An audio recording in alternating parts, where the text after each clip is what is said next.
Welcome to the Let Me Be Free podcast. My name is Jackie. And my name is Alwynn. We're two sisters from Ireland living in Australia, navigating our healing journeys together, and this is our podcast, Let Me Be Free.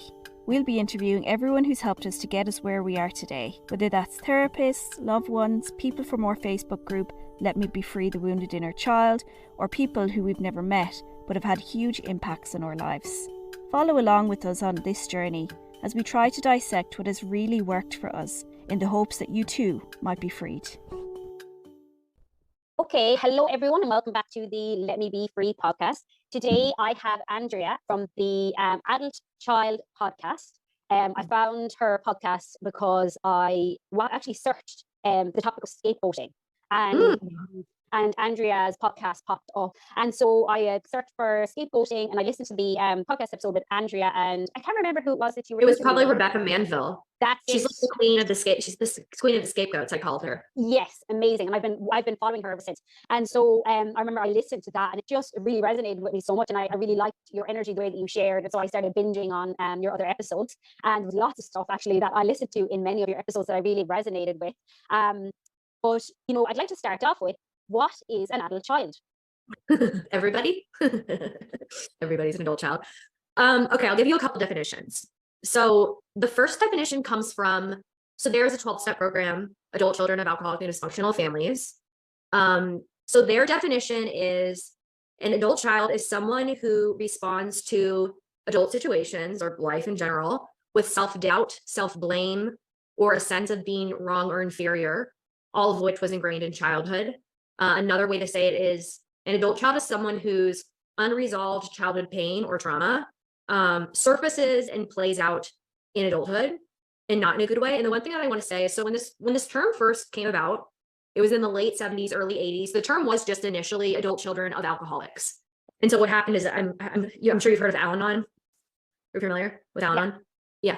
So basically what happened was like there was like a group of they were part of Alateen.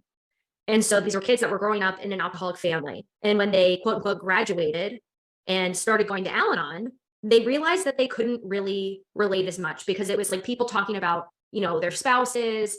And so they wanted to create their own meeting because they were just trying to like now live life like after surviving growing up in an alcoholic family. And what they realized was that regardless of the specific details of their childhood, that there were these common characteristics amongst them, and we can get into that. But so this was right around the same time that both like the medical and the mental health community was coming to terms with the fact that like alcoholism affects the entire family.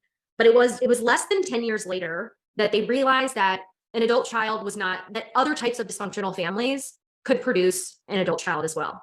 So then that's when the term came, adult children of alcoholics and dysfunctional families. Okay. Yeah, exactly. That's it. Actually, I think when you say that, it's like, yeah, pretty much everyone. I share the same. If we talk about inner child, or who has an inner child, or I'm like, we all do. We are all essentially toddlers in adult bodies, or 6-year-olds or 7-year-olds or whatever it is. And so and the one thing that I say when people do say like, isn't every family dysfunctional? Every family encounters dysfunction from time to time. I would say what makes a family dysfunctional is more so how the family handles the dysfunction. So like a dysfunctional family is just going to like either, flat out deny it, or maybe they'll acknowledge it, but they won't resolve it. So you're just kind of living in this perpetual dysfunction. I love that. And I love that distinction. I think it's really important because it is really hard to, I guess, it's like, well, everyone's dysfunctional. Why am I so special? Why are you so special? Well, just get on with it. Just suck it up, move on. Why are you making such a big deal about it? I guess that's the reality of people who go into that healing space, and then people who don't. It's like, just pack up your shit and just get on with it like the rest of the world. We are all in dysfunctional families, as you said, but what you said is so correct. It isn't about, whether everyone has some partial dysfunction. No one gets out of childhood unscathed. That is the bare reality. But as you said, it's how we deal with these, the adversity and the obstacles within our childhood, or how we were helped, supported to deal with them. And there's so many factors. I think one of the things for me that I found in my trauma healing and with working with people, I'm a coach myself, is I find the most traumatic part of childhood is the isolation we experience because of the trauma. It's when I work with clients, it's, so many of them have sexual abuse or physical abuse, neglect, alcoholics. There's a range. But always it comes back to the fact that not even about the child had experienced this traumatic event, but it was that they were left to deal with the intensity of the pain and the suffering and the emotions all by themselves. And I think that's what I found for me, is the greatest pain that we suffer. And like you said, if we have someone to help navigate us through that, it really decreases the impact it has on us later in life. Mm-hmm. Absolutely. One of the 100% agree. things that I'd love to chat to you about is, I guess, why I searched you in the first place. I know that you say this is something that we haven't really talked about. I don't actually haven't talked about even much in my group. So there's the scapegoating, and also you also term it as yes, identified patient. And I love, I guess, having both labels, because I would never have classed myself as the identified patient, because I was never sick. I was never, I know that many people either the classic case is Munchausen syndrome, where they say that a kid is sick, but they actually aren't sick. But it actually comes in so many other ways that I think is so hidden. And one of the actual factors that I found when I was healing through my own trauma, the reason I guess why I went so intensely and deeply into my own healing was because I was adversely affecting my children. And I could see that. And when so I had, common. yes, it is. And when I had searched up scapegoating, I listened to a video by TL Swan on scapegoating, and I looked at it and I watched it, and I was like, holy shit. I would never have said that I was scapegoated. Never.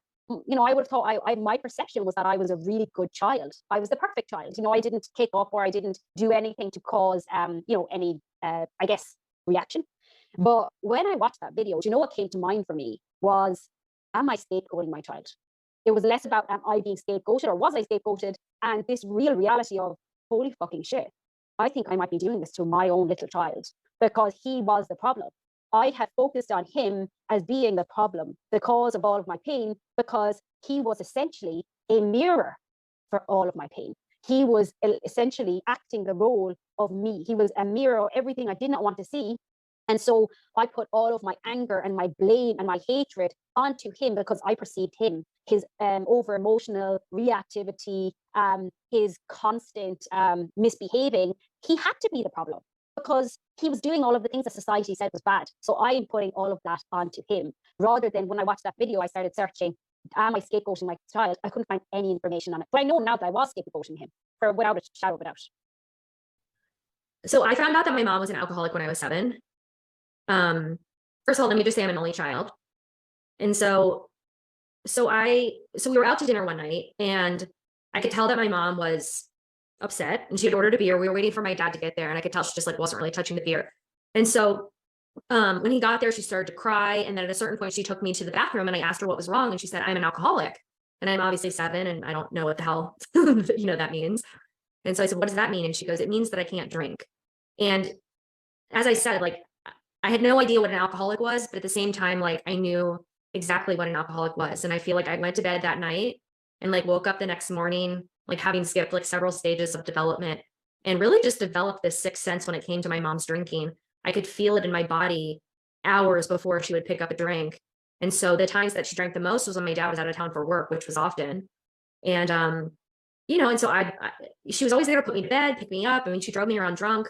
Nothing ever horrible really, ever really happened. But I was parentified, and that's another term that I think, is very relevant in this discussion, which is, there's physical parentification, where you're forced to take on the actual duties of a parent. And then there's emotional parentification, where essentially your parents look to you to fulfill their emotional needs. And that's what happened with my dad. So my mom's alcoholism was a secret from the rest of the world. It was our secret. And so he used me as his emotional support and confidant. And so when he was in town, he was having me search the house for booze with him, all just really, really inappropriate. But I found it all very exciting, to be quite honest with you. And I think that was just my way of dealing with the fear, was to I literally would get an adrenaline rush, just sitting on the steps, listening to my parents fight. But when I was 9, I developed separation anxiety with my mom. I woke up in the middle of the night one night, just terrified, feeling like I was going to die. And I started sleeping in her bed every night. And so after this went on for a while, my parents sent me to a therapist. And so this is kind of where the identified patient part comes in. For the separation anxiety, they sent me to see the therapist. Now, granted, I obviously needed help. There were definitely issues that warranted me being sent to a therapist. But the problem was what they, left out to the therapist. And many years later, I asked my mom, Did you ever tell that therapist that you were an alcoholic and that you and dad fought all the time? And her answer was, it didn't seem relevant. And I genuinely believe that was true for her at that point. Like, I don't think that they were making some sort of a malicious decision to not inform the therapist of that information, but that's just, like subconsciously, Yeah. Well, they need to. Coming from the mother. So say, for example, I am your mother in this case, I completely understand where she's coming from, because when you are becoming an alcoholic, or when you are in that space, you are doing absolutely everything not to look at your own pain, look at your own sorrow, your own shit. And so all you can do is focus on anything outside of you for the cause of that pain. If I fix something outside of me, then this will go away, this pain will go away. And so to acknowledge that she was an alcoholic and a part of the problem was just completely against the whole reason why you were needing to be sent to a therapist in the first place. Absolutely. Absolutely. And I think that happens a lot, and I think that in today's day and age, I think hopefully a therapist would be able to pick up on that a little bit more. But it's interesting because it's like, I didn't bring it up to the therapist, and it's not because I was never directly told, like, you can't talk about this, but that was obviously the message that was modeled to me. And so, by sixth grade, I eventually was back in my own bed. And by the sixth grade, I was like, I could go to sleepovers and stuff. And, but seventh grade is when I started to, act out with drugs and alcohol. And that worked, like, in fixing the family. Like, I think that my separation anxiety, part of that is like us sounding the alarm bells, me sounding the alarm bells that there's something not right here. And, but it didn't work, right? Like, it's, my parents continued on. But when I started drinking and using drugs in the seventh grade, that worked. Like, that worked in fixing the family. And my mom stopped really drinking and my parents stopped fighting because they had to, like, come together to deal with me. And so from the age of 13 to 19, when I eventually got sober, in and out of like three inpatient rehabs, 6 outpatient rehabs, boarding schools, everything. And so, yeah, I was the focus, like I was the problem of the family. And then also too, what a big part of it too was like in the seventh grade, you talked about the isolation piece. In the seventh grade, I became the school slut, and I became the girl that no one was allowed to be friends with, that no one wanted to be friends with. And I think the piece with like becoming the scapegoat and being the identified patient is like the toxic shame aspect. So like we internalize shame as our identity, even if it's not directly said to us, but and then that happened in the seventh. And so basically what, I'm not sure if you've read like Healing the Shame That Binds Us by John Bradshaw. No, I haven't read it yet, but I heard you talking about it. So yeah, I'll definitely give it a read. He talks about this moment, like what happens when shame becomes a child's identity. And you go one of two ways. You go the shameless acting in route, where you basically try to be perfect to avoid like any additional shame. That was me. Okay, and I went the other way, the shameful acting out route, which is where you lean into the shame and you act in ways that just perpetuates more than that, more of the shame. And that's the route I took, and when I in the seventh grade, when I became the girl that no one was allowed to be friends with, like I just like leaned into it, in a way. And that, go ahead. Yeah, no, like I listened to that in your story, and I think it's so important to highlight that. So shameless acting in for me was, I essentially just became this drill sergeant, this whipper. Like I would just tell myself constantly all day long how horrible, how shit, how disgusting, how unworthy. It was like a toxic tar that I would repeat and pour all over myself, because it was the only way that I could whip myself into shape and be acceptable and lovable and worthy and not being abandoned by my mother, my family, whatever. And, I always remember being quite suicidal because my internal world was so toxic. And are you talking about during childhood? Yes, mostly through childhood. Yeah. Oh no, well that led into my adulthood. I know, obviously, but yeah. Yeah.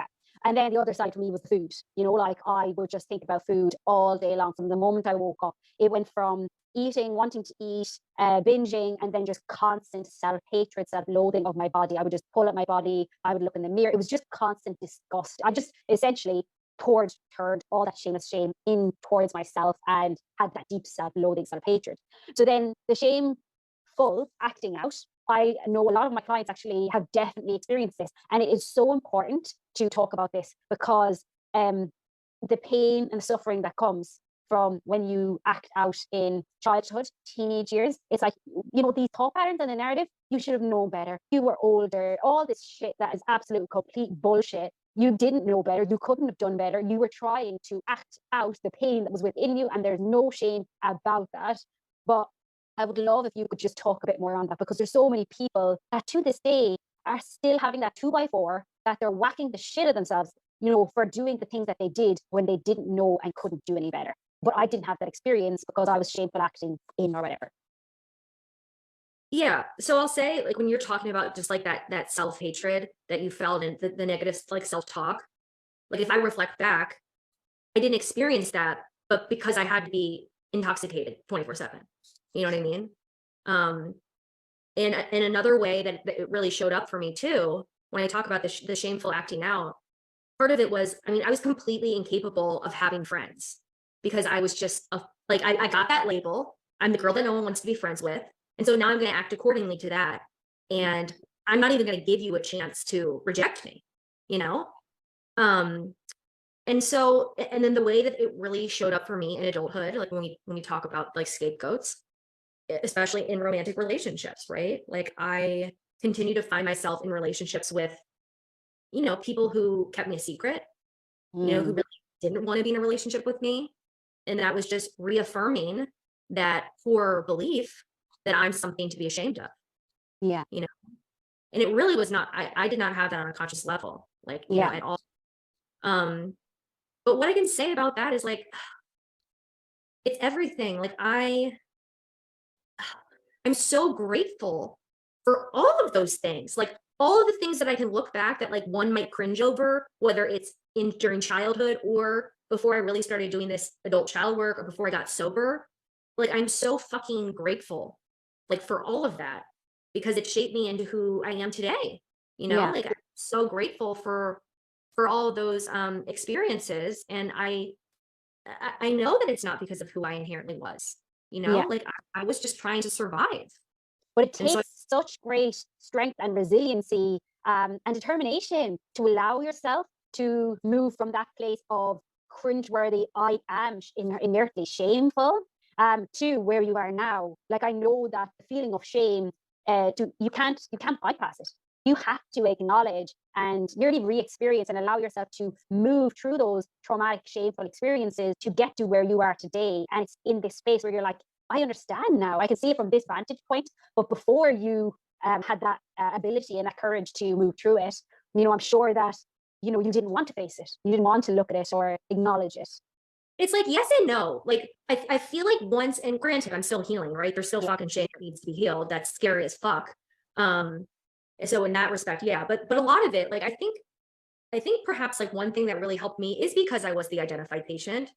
So like I was used to talking about these things, you know, and then also too getting sober. You know, I got sober at 19, and so, you know, even though I would then hit my like adult child bottom, like I didn't realize I had trauma at the time, but you know, through AA and realizing that I suffer from, I'm very aware that I suffer from a disease, you know, the disease of alcoholism.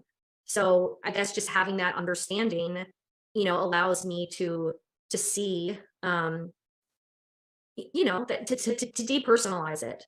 And I think also what it too is just when you look back on, when you're able to see just like the divine purpose in all of your pain.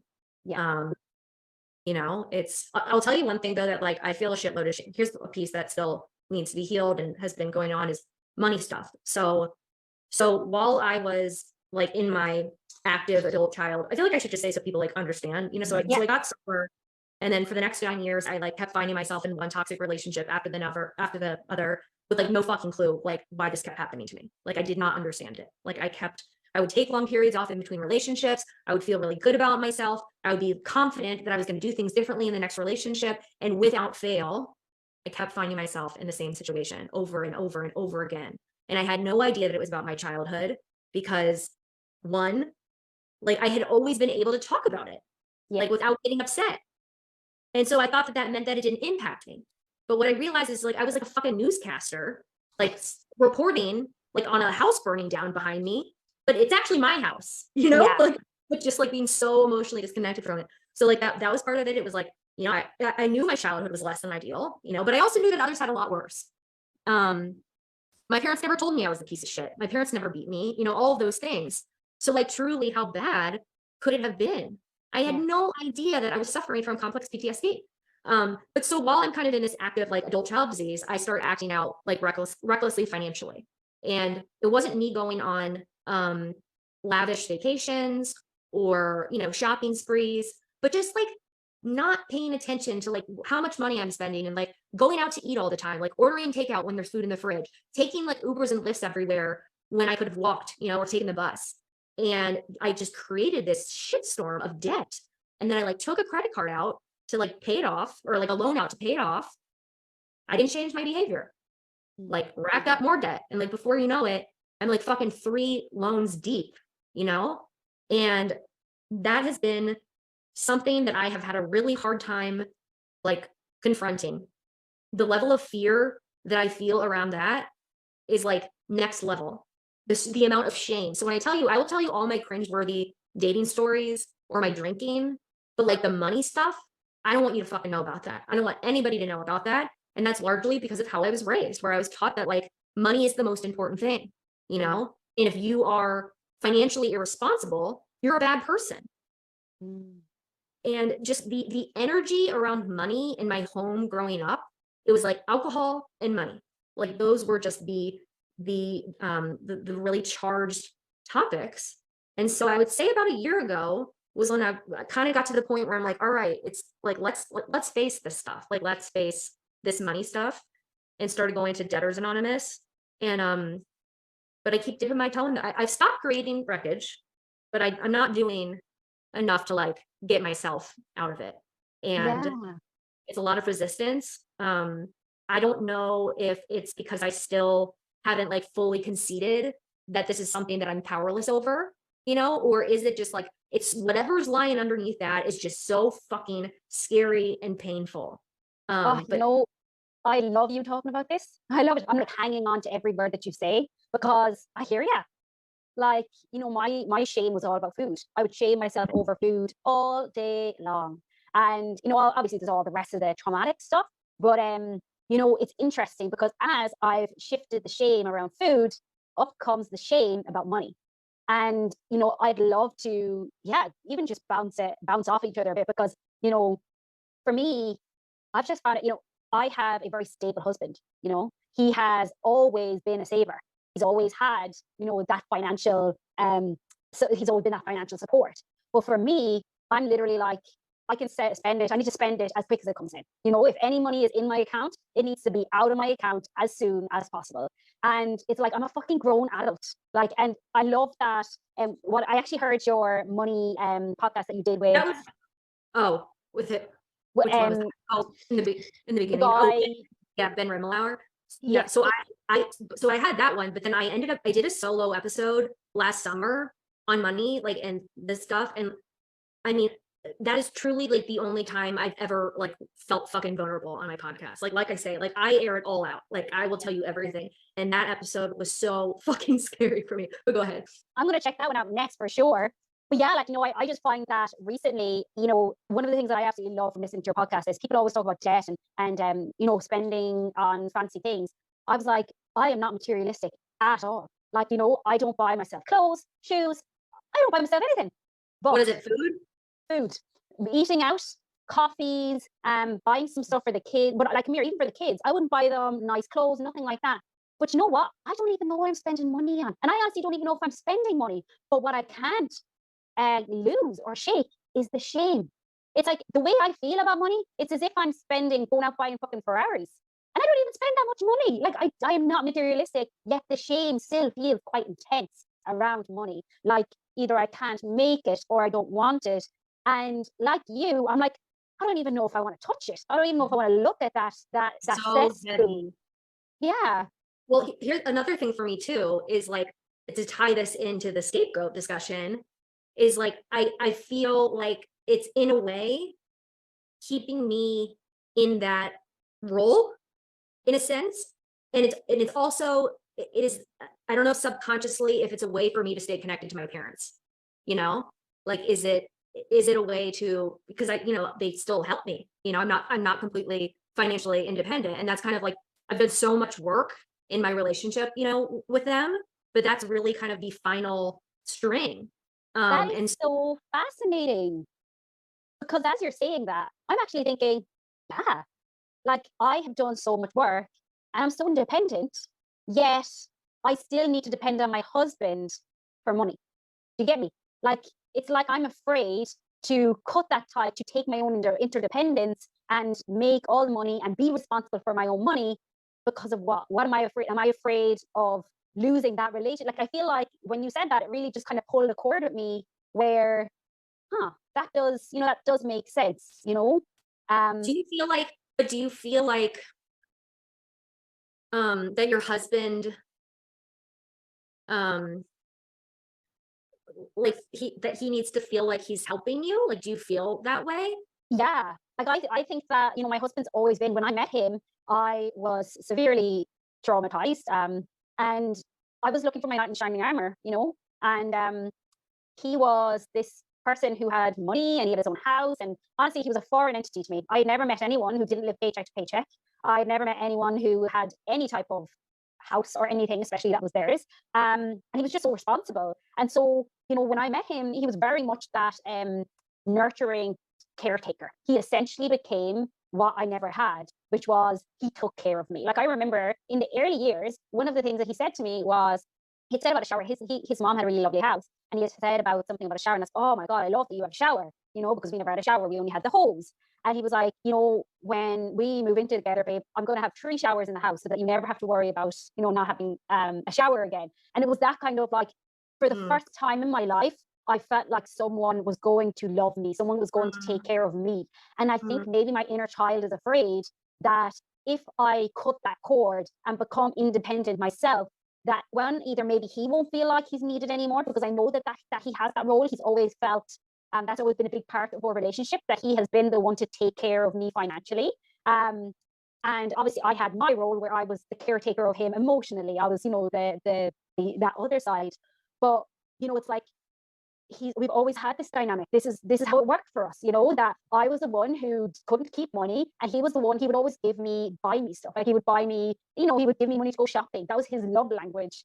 And I wonder if there is that part of me, that little child within me, that just doesn't want to let go of that father figure nearly that I find in my husband. We're always trying to recreate that narrative.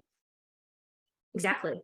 It's keeping us in that child role, And for you, when you look at it that way, if you have always had this relational dynamic with your parents, that, you were their sole focus, that they had to caretake for you, well, who are you? Do you have any importance to them? Do you even exist if you aren't something that they can fix?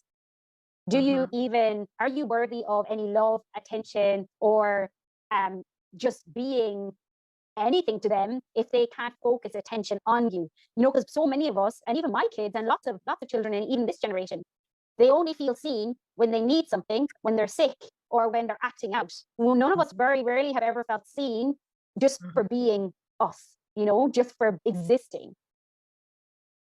Yeah, it's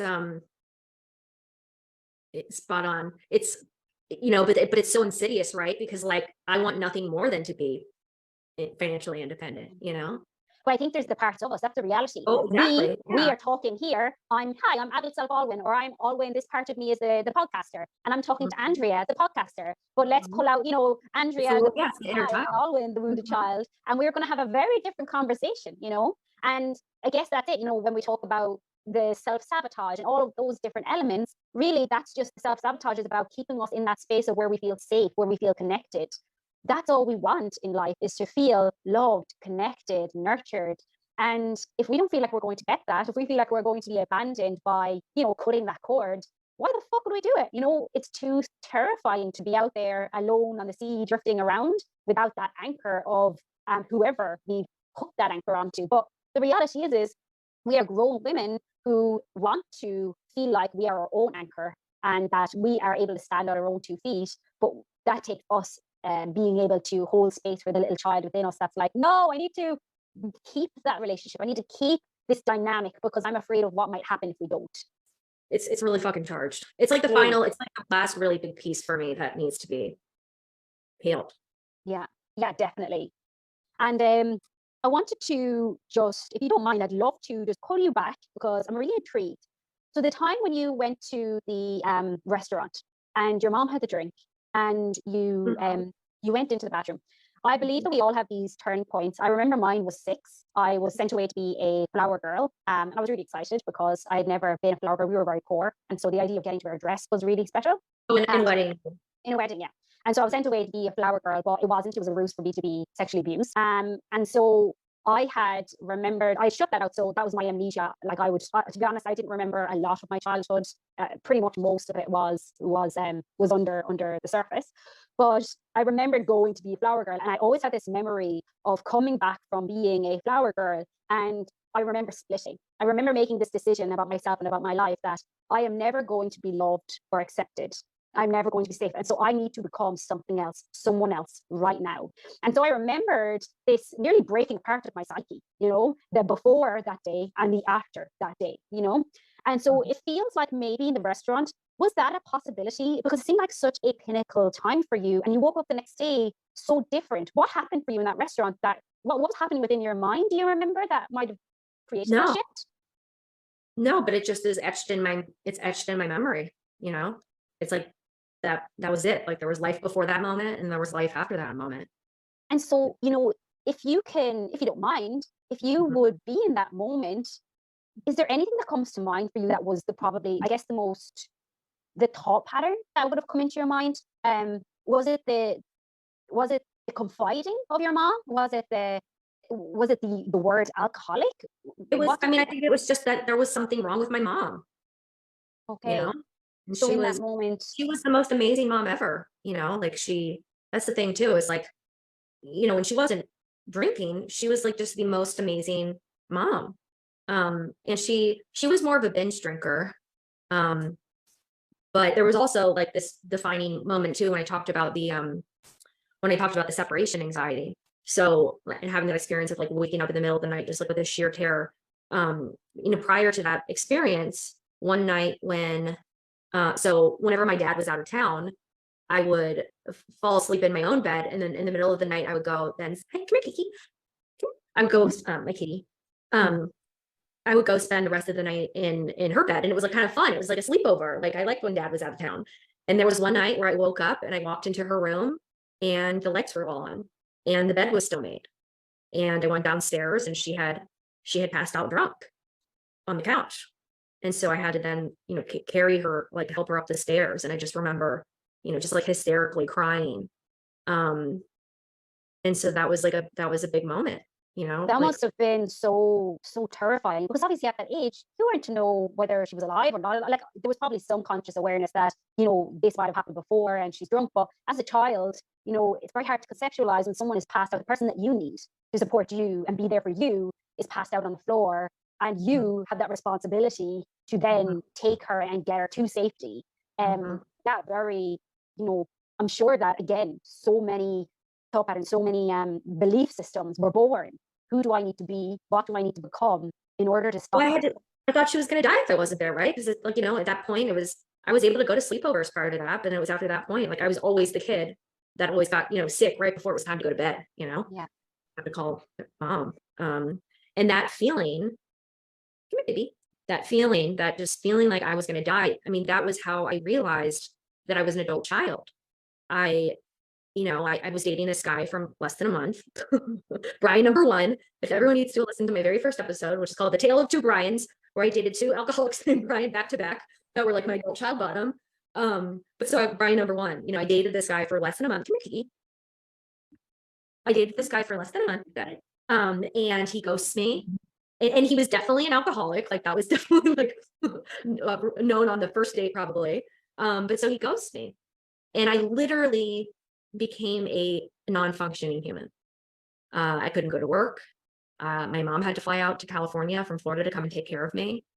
And I wasn't suicidal, but I definitely thought like, if this is what life is like at 7 years sober, like what the fuck is the point, And it was in the midst of that experience that I had 2 of the most pivotal aha moments of my entire life. One was, there's no way that the way that I'm feeling right now could actually be about this guy, Like if it's hysterical, it's historical. I'd known this person for less than a month and he was clearly an alcoholic. and I just wanted to fucking die. Like that doesn't match.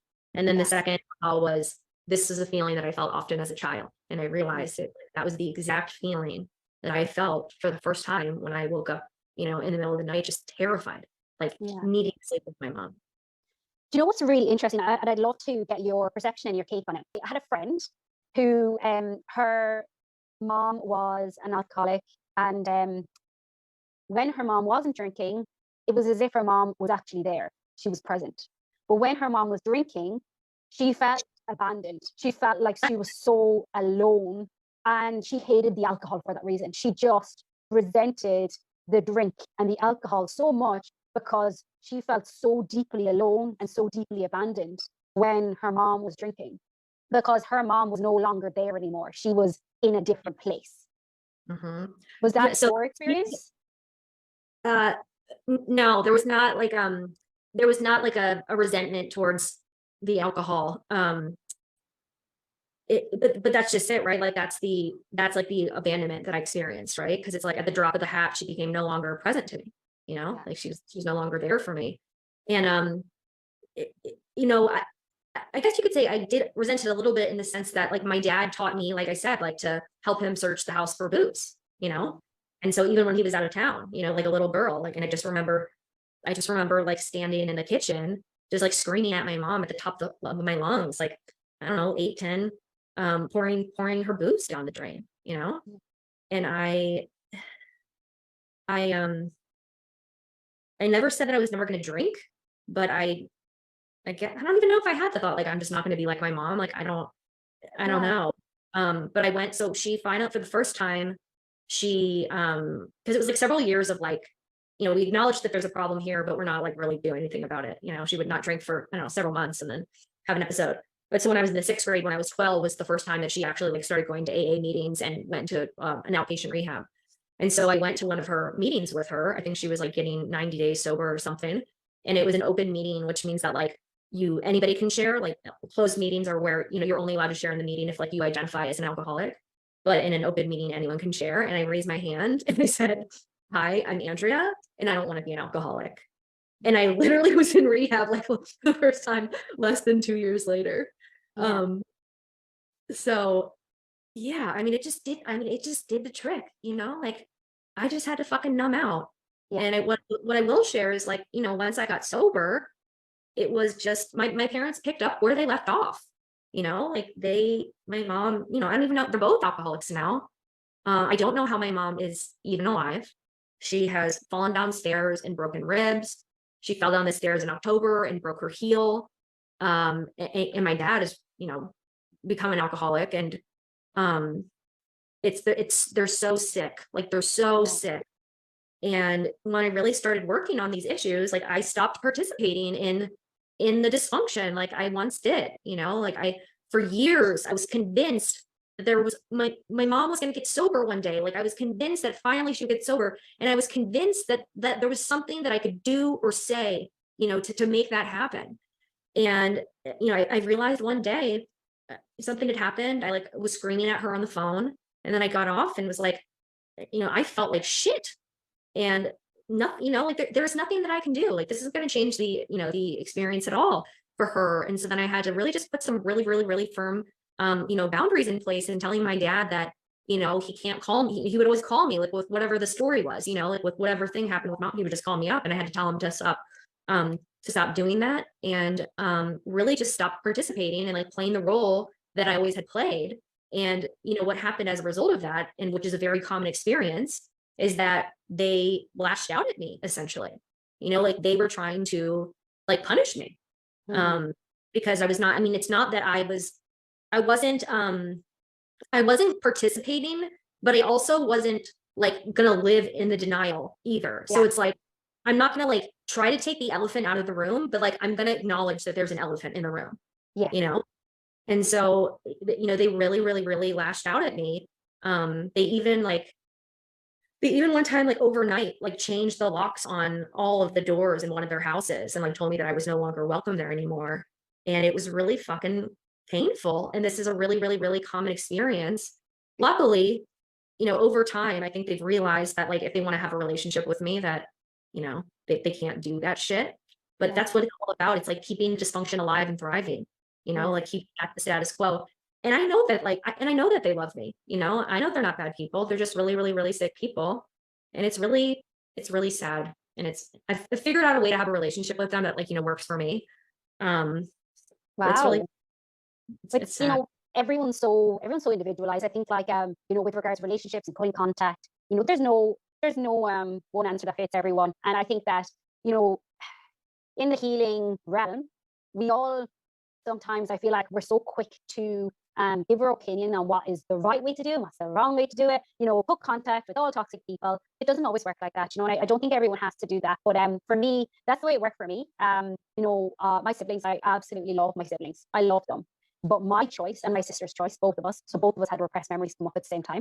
So both of our choice was, if you can't acknowledge the truth of what happened, then I love you, but I can't have a relationship with you, because I won't and can't have a conversation or a relationship where we are not acknowledging the gigantic elephant in the room. It just isn't working, and it won't work for me. And also, it just re-traumatized me more. Every time I tried to keep that relationship alive, I felt it was just too damaging for my inner child, when there was no acknowledgement of this gigantic elephant. And also, I was severely suicidal at the time. I was so aggressive with my kids. I was in absolute hell. But it was like I also couldn't really acknowledge or talk about that, because the reason for that hell was our parents, who they weren't acknowledging had any impact.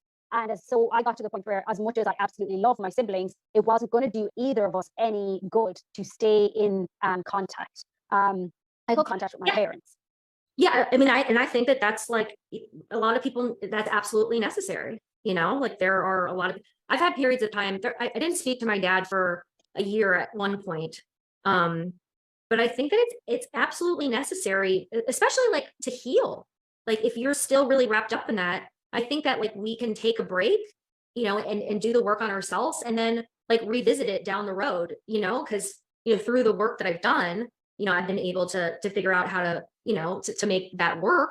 But for some people, that's not, a possibility. But I think it's important to recognize that it's not, you don't have to make a lifetime decision. You know what I mean? Yes. It's just you can change your mind, and maybe just for today, it's more harmful than beneficial. Exactly.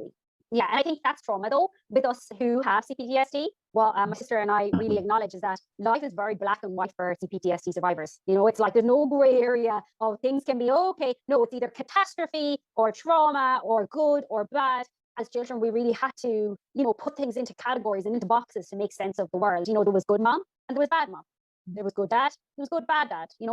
That's the way I categorized my life. There was good things, there was bad things. And so for me, it was just so fascinating, because I'd only ever retained good dad and good mom. They were all I retained. The only box that I kept within my conscious awareness was the good aspects of them, which is what helped me to survive. And I'm so grateful for that.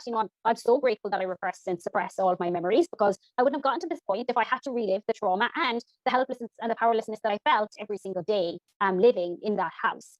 I interviewed a therapist about this as well. He's on YouTube. He's psychology in Seattle. He's great, but he specializes in borderline and stuff. And what he said about it is it really doesn't matter what you diagnose it. It's really just how it's treated, right? Because we're treating the symptoms, and so he's like, if somebody wants to define themselves as having borderline or complex PTSD, it really, really doesn't matter. And I think that, he said that, people can just get really, really fixated on the label, Definitely. I mean, my sister did a podcast on that. We talked about that in one of our podcast episodes, discussing about labels, because it's really important. For both of us, if you become too fixated on it, it can be very detrimental to your healing, because you're then not focusing on what's really important, which is why you're actually the symptoms. Because it's the symptoms, it's essentially whatever label you have is just a symptom of childhood trauma or CPTSD. And so, yes, definitely agree with that. But then sometimes both of us agree that it's actually helpful to have an idea of what you're experiencing. And the reason why I especially find understanding BPD for me, that was so transformational in my healing, was my childhood brain could not conceptualize or understand what happened in my childhood. My mom being bad and then being good and having no conscious awareness of when she was bad, it fucked my brain up so much. It made me feel like I was insane. because I couldn't understand how two people could be in one body. It made no sense to me.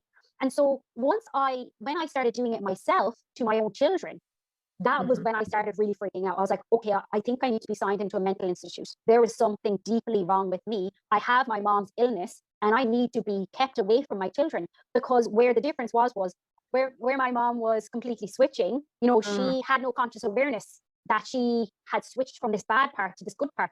My greatest fear was I was doing that. My greatest fear was that I was actually switching, hurting my kids, and I wasn't aware of it. I was going to become her. And so when I became aware of BPD, and that's what I experienced in my childhood with my mom, then I was able to understand that what I was experiencing wasn't the same. Yes, it was a variation of it, but when I was getting aggressive with my kids, I was at the back of consciousness, telling myself to stop. I didn't actually switch out. I wasn't completely blacked out. I didn't black out fully, whereas a lot of people with BPD black out and another part takes over. And so I didn't black out fully. I was still consciously aware, because I wouldn't allow that part of me to have full reign with my children the way my mother did. So that's the only reason I say that BPD was helpful for me, because it actually gave me that understanding to realize that I didn't need to be signed into a mental institute, essentially. But well, that's how I felt about, you know, realizing that I was an adult child. Same experience for me too. Like there was just like such great relief in realizing that, you know, I think what the issue is with this is like, just, I think it's with social media, and everyone having this like dire like desire for attention, you know, and I think that there's a lot of people out there like, you know, on TikTok and shit, like pretending like they have these mental disorders that they, you know, they don't really have, and that really takes away from the people who actually do have it, you know. But you know what though, even those people are suffering. No, Clearly, no, that's very true, very true. No person who has had a stable upbringing in childhood would want to do that. Exactly. And so if a person is saying that they have BPD and they actually don't, they need a lot of support and love, because there's obviously something that they're struggling with that they need support with. You know, now obviously it's not great, it's not ideal, because, you know, people might get misinformation. So there's on the spectrum of healing, we need to allow for all possibilities. We need to allow for everyone to have their place. And really, we need to stop the judgment of what's right, what's wrong, what's good, what's bad, and just recognize it all as pain, whether you're in pain or you're not in pain, whether you are needing support or not in support. And if we can, you know, because like you said, sometimes when we get into the labels, we can start these fights about, you know, what label I have, my label is worse than yours. It can get really messy and really toxic. But if we can bring it back to even the person who's bloody gaslighting people about their labels, again, another person who's suffering, another person who's struggling, and if we can see beyond their the gaslighting and whatever, it's all messy and it's all complex. But really, all we are is just a bunch of people that are, as you said, adult children who are suffering, that need support, help, and love and kindness, and to find our way through.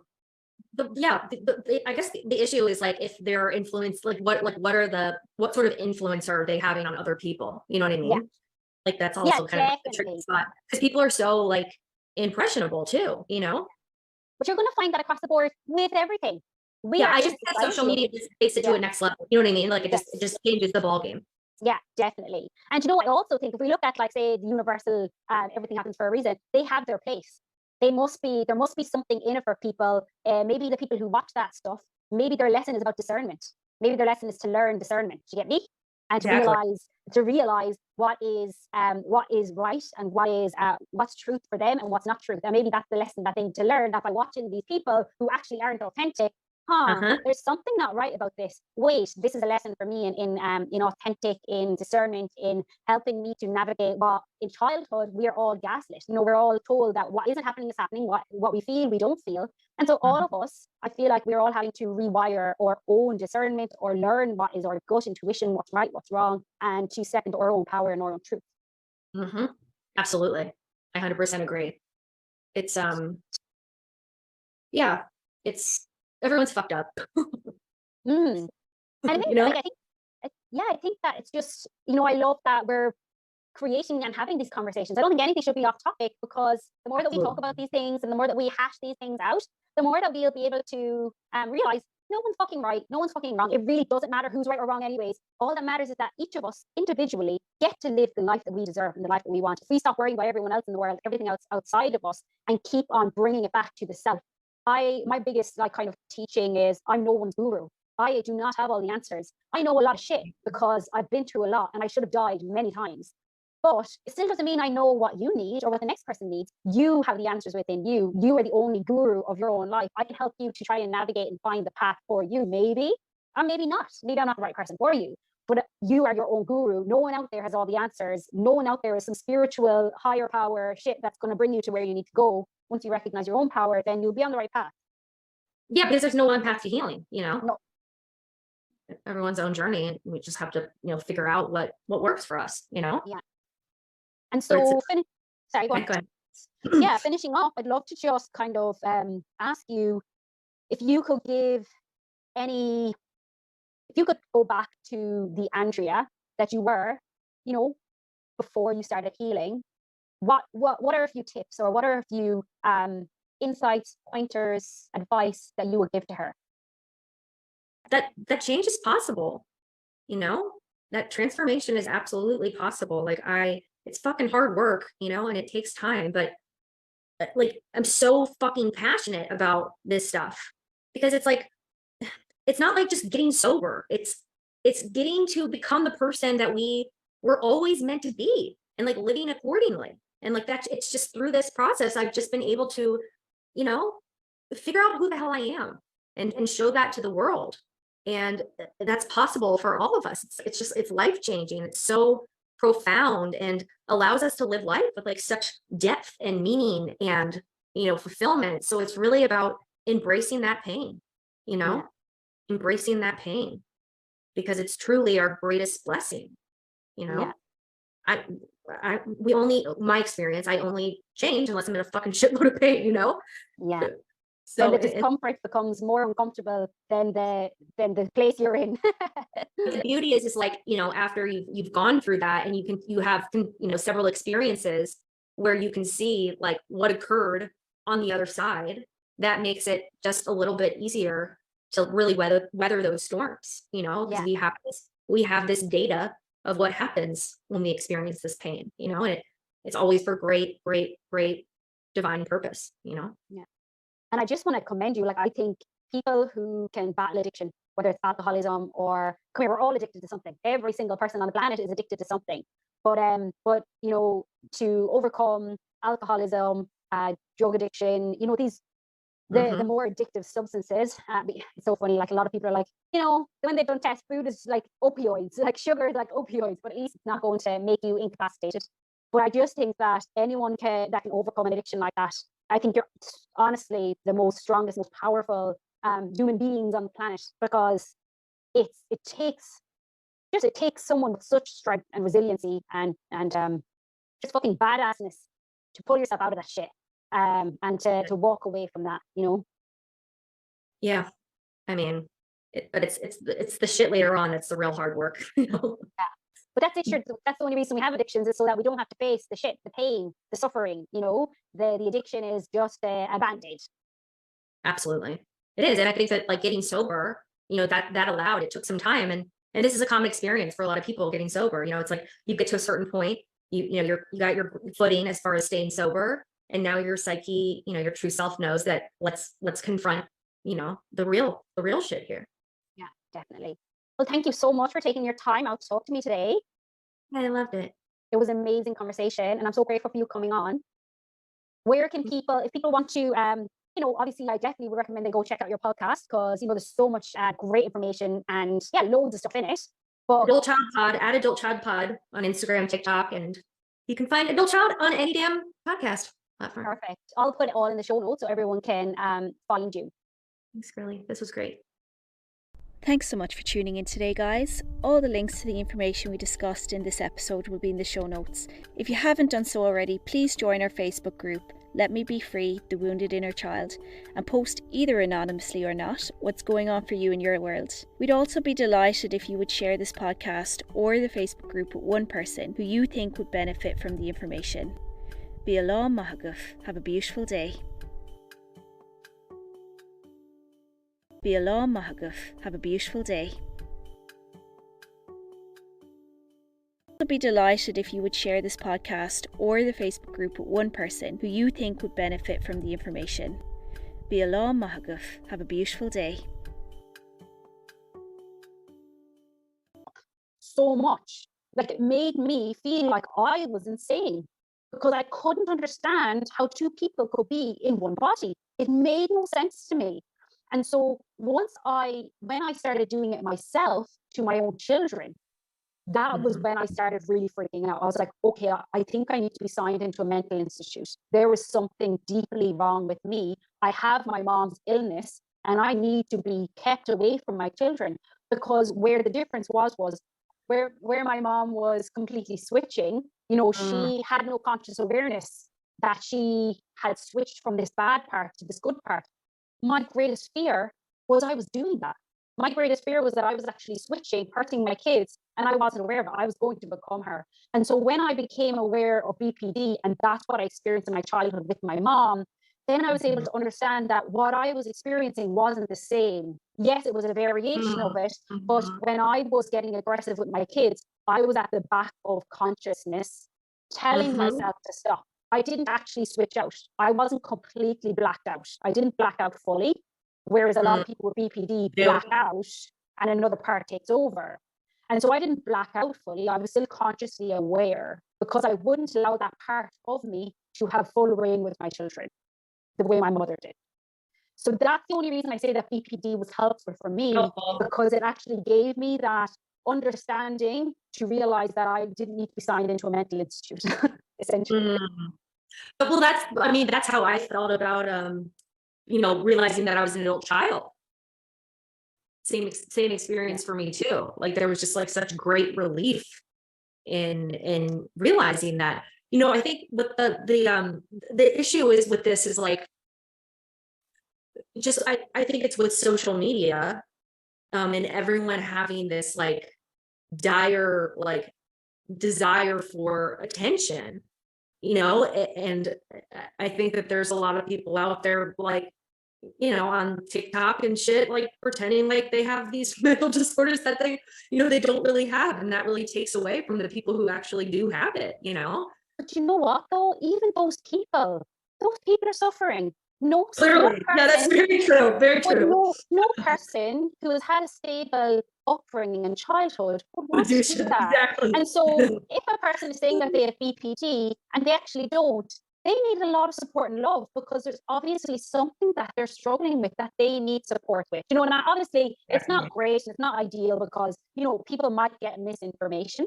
So there's, on the spectrum of healing, we need to allow for all possibilities. We need to allow for everyone to have their place. And really, we need to stop the judgment of what's right, what's wrong, what's good, what's bad, and just recognize it all as pain, whether you're in pain or you're not in pain, whether you are needing support or not in support. And if we can, because like you said, sometimes when we get into the labels, we can start these fights about, what label I have. My label is worse than yours. It can get really messy and really toxic.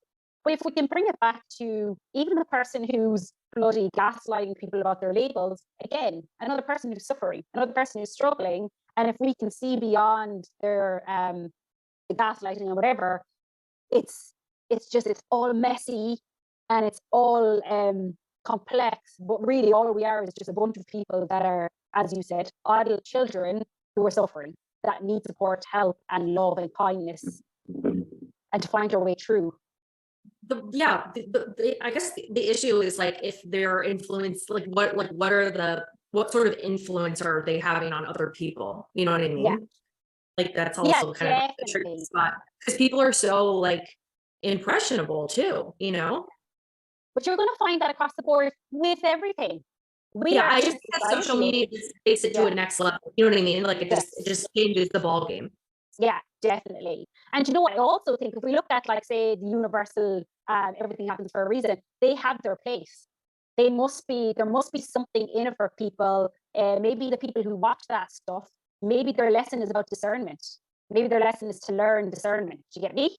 And to realize what is right and what's truth for them and what's not truth. And maybe that's the lesson that they need to learn, that by watching these people who actually aren't authentic, there's something not right about this. Wait, this is a lesson for me in authentic, in discernment, in helping me to navigate what in childhood we're all gaslit. We're all told that what isn't happening is happening, what we feel we don't feel. And so all of us, I feel like we're all having to rewire our own discernment or learn what is our gut intuition, what's right, what's wrong, and to step into our own power and our own truth. Mm-hmm. Absolutely. I 100% agree. It's, yeah, it's, everyone's fucked up. And I think, You know? I think, I think that it's just, I love that we're creating and having these conversations. I don't think anything should be off topic, because the more that we talk about these things and the more that we hash these things out, the more that we'll be able to realize no one's fucking right, no one's fucking wrong. It really doesn't matter who's right or wrong anyways. All that matters is that each of us individually get to live the life that we deserve and the life that we want. If we stop worrying about everyone else in the world, everything else outside of us, and keep on bringing it back to the self. My biggest kind of teaching is I'm no one's guru. I do not have all the answers. I know a lot of shit because I've been through a lot and I should have died many times. But it still doesn't mean I know what you need or what the next person needs. You have the answers within you. You are the only guru of your own life. I can help you to try and navigate and find the path for you, maybe, or maybe not. Maybe I'm not the right person for you. But you are your own guru. No one out there has all the answers. No one out there is some spiritual higher power shit that's going to bring you to where you need to go. Once you recognize your own power, then you'll be on the right path. Yeah, because there's no one path to healing, No. Everyone's own journey, and we just have to, figure out what works for us, Yeah. And so, sorry, go on. Yeah, finishing off, I'd love to just kind of ask you if you could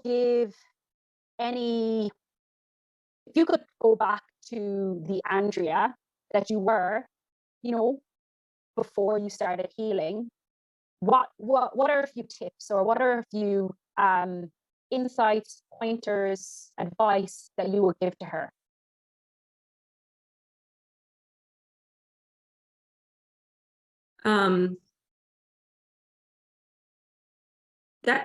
That change is possible, that transformation is absolutely possible. It's fucking hard work, and it takes time, but I'm so fucking passionate about this stuff, because it's not like just getting sober. It's getting to become the person that we were always meant to be, and living accordingly. And it's just through this process, I've just been able to, figure out who the hell I am, and show that to the world. And that's possible for all of us. It's life-changing. It's so profound, and allows us to live life with such depth and meaning and, fulfillment. So it's really about embracing that pain, embracing that pain, because it's truly our greatest blessing. My experience, I only change unless I'm in a fucking shitload of pain, Yeah. So when the discomfort becomes more uncomfortable than the place you're in. The beauty is after you've gone through that, and you have several experiences where you can see what occurred on the other side, that makes it just a little bit easier to really weather those storms, because we have this data of what happens when we experience this pain, and it's always for great divine purpose. Yeah. And I just want to commend you. I think people who can battle addiction, whether it's alcoholism or, we're all addicted to something. Every single person on the planet is addicted to something. But to overcome alcoholism, drug addiction, these the more addictive substances. It's so funny. A lot of people are when they've done test, food is like opioids, sugar is like opioids, but at least it's not going to make you incapacitated. But I just think that anyone that can overcome an addiction like that, I think you're honestly the most strongest, most powerful human beings on the planet, because it takes someone with such strength and resiliency and just fucking badassness to pull yourself out of that shit. and to walk away from that, you know.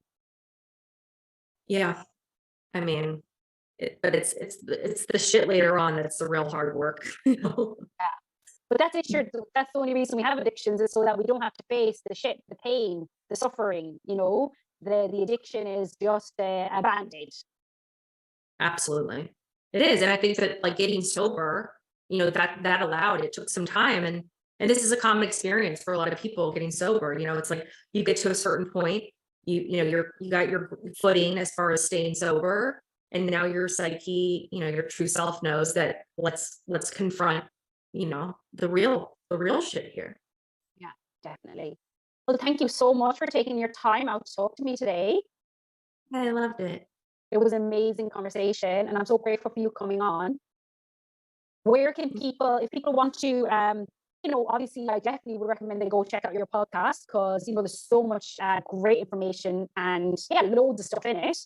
But Adult Child Pod, at Adult Child Pod on Instagram, TikTok, and you can find Adult Child on any damn podcast platform. perfect. I'll put it all in the show notes so everyone can find you. Thanks, girly. This was great.